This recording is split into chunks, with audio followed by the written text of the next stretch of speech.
Hello, my beautiful and wonderful people. You're welcome to my channel, A Home of Riches. My regard and my greetings to you. If you have not subscribed to my channel, kindly subscribe and thank you for subscribing. Today, we are going to talk about something that has honestly been bothering a lot of fans and Nigerians in general. We are diving deep into the current situation with music icon Two-Face Idibia, also known as Tubaba, and how things seem to have spiraled in his personal life, from his recent marriage to Edo lawmaker Natasha Osawaru to the heartbreaking breakdown of his long-time relationship with Annie Idibia, and now to the explosive revelation made by his younger brother. There is a lot to unpack, and we are going to do that carefully, with context, compassion, and honesty. So get comfortable, grab your drink, and let's talk. I made a post earlier about Two-Face apologizing publicly to Natasha for saying on a podcast that one woman is not enough. If you have not watched it, just avail yourself of that gist so that you have more insight of what we are talking about here. First, let's take a moment and remember who Tubaba is. The man is not just another celebrity. He's a cultural icon, a legend. His song defined a generation. African Queen, for instance, Only Me, just to mention a few. He was that voice that we all grew up on. Quiet, humble, respectful, and always trying to keep the peace. He's been through a lot, from multiple baby mama drama to public scrutiny over his marriage to Annie, but even through all that, people respected him because he owned up to his past and keeps striving to do right. So when you start seeing someone like that begin to act out of character, it raises real concerns. And that's exactly what has got people worried now. So fast forward to today, Two-Face is no longer married to Annie. Instead, he's now tied to Natasha Osawaru, a lawmaker from Edo State.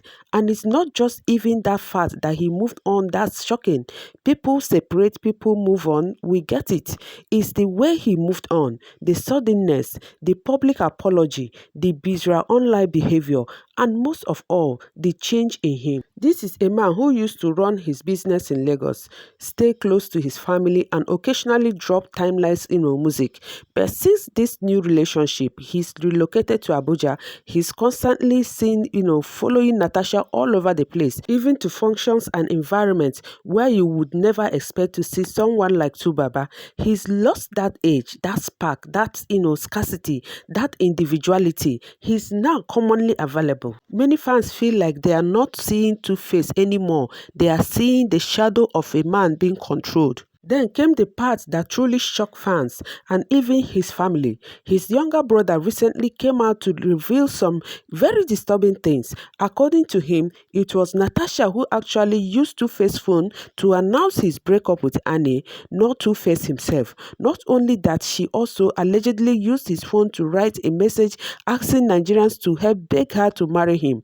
Think about that for a second. Not just controlling his movement, but also controlling his voice. That's wild. His younger brother Charlie did not recognize Natasha as a wife, but as a girlfriend, and described her as a psychotic fan, a cancerous leech, and someone who is slowly destroying Two-Face's legacy. He even warned that if care is not taken, this whole saga could end up as a crime and investigation case, which Two-Face is going to be the victim.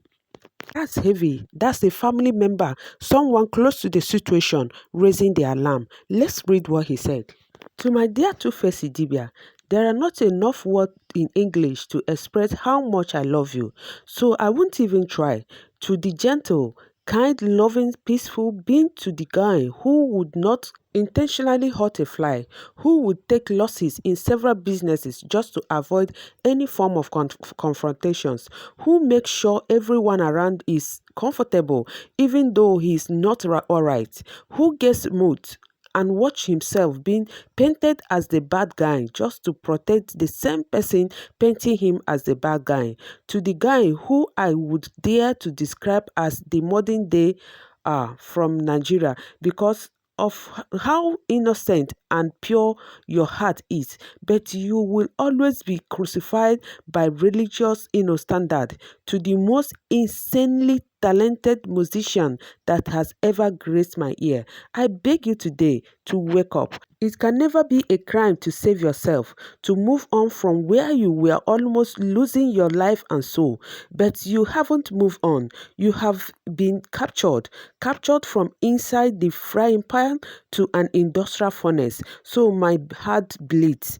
It's one thing for a girlfriend to snoop in your phone and read messages out of curiosity or for other relationship reasons. It can even come off as cute. But a girlfriend who breaks into your phone to announce your divorce because she had doubts about you going through with it, who posts and deletes a picture of herself on your socials and asks Nigerians to help you beg her to marry her while you sleep, who clones your WhatsApp, delete messages she doesn't like, and reply messages pretending to be you to steamroll her agenda, a control freak inside your email and your account, who convinces you to abandon your management and business in Lagos and move to Abuja just to become her arm candy and dragging all over Benin and to places the real you will definitely not go, who would make you defend lies and tolerate curses, who would sabotage your business trip, who would do a whole lot of rubbish I will not mention here out of shame, and hide under your name, who would adopt your surname, tell strangers and whosoever cares to listen that she's your wife while you are still legally married. A girlfriend who makes you eat your word from a podcast just because you didn't mention her name she would have liked is not a girlfriend but a psychotic fan, a cancerous leech who has come to slowly but steadily destroy you and your legacy, all in the name of love. You are in one of the episodes of those crime and investigation, love, passion, and murder you love to watch. And the victim at the end of the story is going to be you. How haven't you realized this? You are currently living in bondage. Today, being 2nd July 2025, I beg you, bro, take a couple of months off alone, get completely off social media and let the music and business wait. Give yourself time to heal and reflect and really focus on what is important at this stage of your life. I beg you to do this in the name of whatever you still hold dear, in the name of your 7 lovely kids. They would love to grow up with a healthy and happy father in future. You are a great chess player. You know when it is time to step away from the chessboard and evaluate the game from an outside perspective. This is that time before it gets too late. A time to be the real you again. This isn't you. Charlie Brave. That's a deep concern from a brother. Okay, let's talk about control because from everything we are seeing, it looks like Two-Face may be in a controlling relationship, leaving your base, your career network, your family, your comfort zone, and suddenly becoming a tag-along in someone else's life. That's not peace, that's surrender. People confuse peace with silence. You can be silent and still be suffering. You can be calm and still be broken. And that's the vibe fans are picking up from Two Baba now. He's no longer the man leading the room, he's following. No new music, no strong public presence, no collaborations, no business energy, just going wherever Natasha goes. That's not growth, that's regression. His brother said it best, Two-Face needs time alone, not a rebound, not a relationship, not another public apology, just time to heal, to reflect, to remember who he is. Because right now he seemed to have lost himself. He seemed to have forgotten who he is, and the legacy of Two-Face is at risk. And let's be real, nobody can save Two-Face if he doesn't want to save himself. No fan, no family member, no podcast clip, no trending topic. But maybe, just maybe, if enough of us speak up with love and concern, he might hear the echo of his past and remember what he stood for. This is not about Annie and Natasha. It's not about who is prettier or richer. It's about identity. Who is Two-Face becoming? Who is controlling his narrative? And how long before we wake up to even worse news? It's important to remember that love and peace are subjective. What one person finds peaceful might be different for another person. But when those around you start raising alarm, it's worth paying attention. So as we wrap up, this is not a gossip video.